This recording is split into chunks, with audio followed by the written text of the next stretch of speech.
We went to lunch, vastly alive, fingers touching moral natures in private thoughts.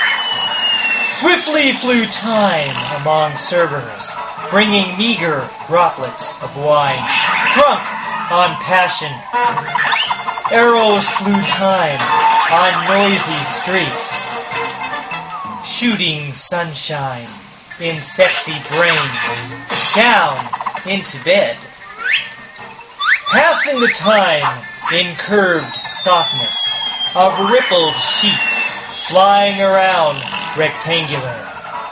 She hid away mind-eye flashbacks of dusty streets when arms opened, inviting in. Outside windows ran howling winds with musty scents, spilling onto pillow cushions. Raised formation surfaced curving on the longings between motion and sleeping there.